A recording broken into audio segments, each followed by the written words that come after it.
El método de burbujeo permite ordenar una estructura de datos en forma ascendente o descendente sobre sí misma. Consiste en comparar elementos adyacentes y en caso de no estar en el orden deseado, se los intercambia de posición. Esto permite, en cada recorrida del vector, llevar hacia las posiciones superiores a los elementos mayores cuando el ordenamiento es ascendente o bien a los elementos menores si el ordenamiento es descendente. La ventaja más destacable de este método es que puede detectar en forma temprana cuando la estructura ya está ordenada, deteniendo inmediatamente el proceso de ordenamiento. Vamos a analizar ahora en qué consiste este método de ordenamiento. Y para ello, supongamos que se quiere ordenar en forma ascendente el siguiente vector de 10 elementos.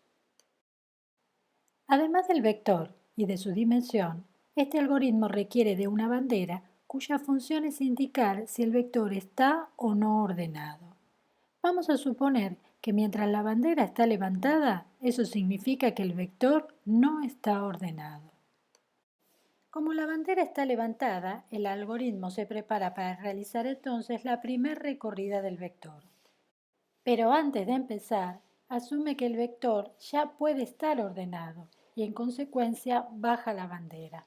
Por otro lado, tenemos que la cantidad de comparaciones a realizar en esta primera recorrida del vector es igual a la cantidad de elementos del vector menos 1.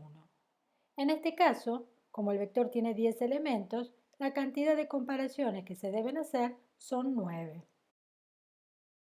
Al comenzar las comparaciones, si los elementos consecutivos están en el orden correcto, no se modifican y se avanza a la siguiente comparación. Pero cuando los elementos comparados no están en el orden correcto, se los intercambia con ayuda de una variable auxiliar. Si hubo un intercambio de elementos, la suposición de un vector ordenado desaparece y en consecuencia se vuelve a levantar la bandera. Este proceso continúa hasta realizar las 9 comparaciones necesarias y en cada comparación se mantendrá en su lugar a los elementos ordenados y se intercambiarán a los que no lo están.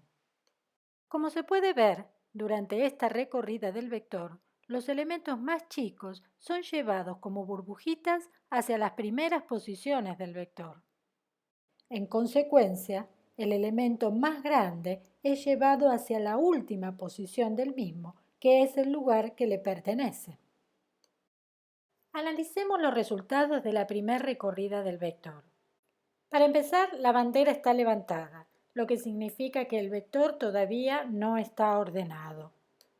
Por otro lado, como el elemento más grande del vector ya quedó ubicado en la última posición del mismo, la cantidad de elementos a analizar ahora son 9, y eso significa que se deben hacer 8 comparaciones.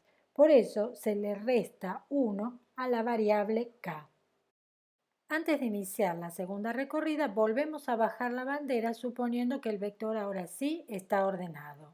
En la recorrida se vuelven a comparar los elementos consecutivos y si no se encuentran en el orden correcto, se los intercambia. Esto hace que tengamos que volver a levantar la bandera porque significa que el vector no está ordenado todavía. Como resultado de esta segunda pasada, el segundo elemento más grande quedó ubicado en la anteúltima posición del vector. Al finalizar esta recorrida, nuevamente vemos que la bandera está levantada. Eso significa que hay que recorrer el vector una tercera vez. Pero esta vez hay que trabajar con un vector de 8 elementos, por lo tanto se harán 7 comparaciones. Una vez más, antes de empezar esta tercera recorrida, se baja la bandera, asumiendo que el vector puede estar ordenado esta vez, y se comienza a recorrer. Siempre que no se haga ningún intercambio, la bandera va a permanecer baja, y esto es la indicación de que el vector, al final de la recorrida, quedó ordenado. En este ejemplo, se destaca la ventaja de usar el método de burbujeo para ordenar un vector cuando esta estructura está poco desordenada, ya que de las 9 recorridas máximas necesarias para ordenar un vector de 10 elementos, este método detectó que ya estaba ordenado habiendo realizado tan solo 3 recorridas del mismo, dando por finalizado el proceso de ordenamiento. Ahora vamos a codificar este procedimiento de ordenamiento por el método de burbujeo. Primero se le asigna a la variable fin el valor falso, lo que hace suponer que el vector no está ordenado. A la variable k se le asigna el valor de n, que es la cantidad de elementos del vector a ordenar. Mientras la bandera no cambie su estado, hay que realizar las siguientes acciones. Primero, vamos a suponer que el vector podría estar ordenado, con lo cual cambiamos el estado de la bandera, asignándole a la variable fin el valor verdadero. Ahora vamos a recorrer el vector desde la primera posición hasta lo que indica el valor de la variable k menos 1, que corresponde a la cantidad de comparaciones a realizar entre elementos consecutivos del vector. Como el ordenamiento que se pretende en este caso es ascendente, la comparación pregunta si el elemento en la posición i es mayor al elemento en la posición i más 1, que es su consecutivo. Si esto es verdadero, los elementos no están en el orden correcto.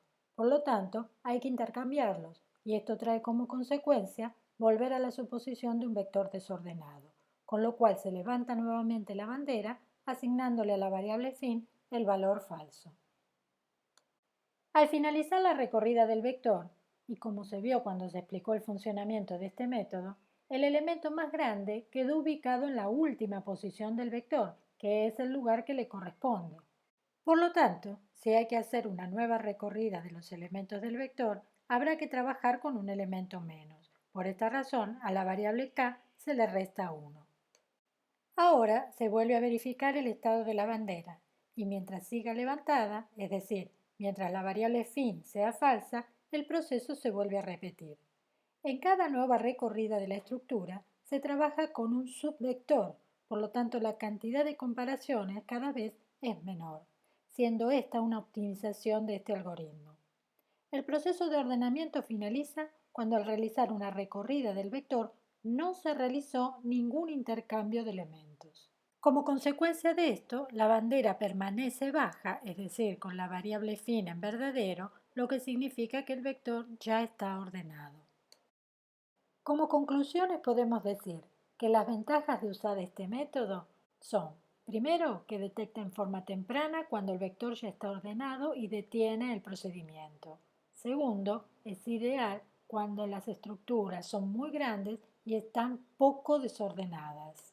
La desventaja que tiene es que realiza demasiados intercambios, especialmente en estructuras grandes y muy desordenadas, lo que le resta velocidad al proceso.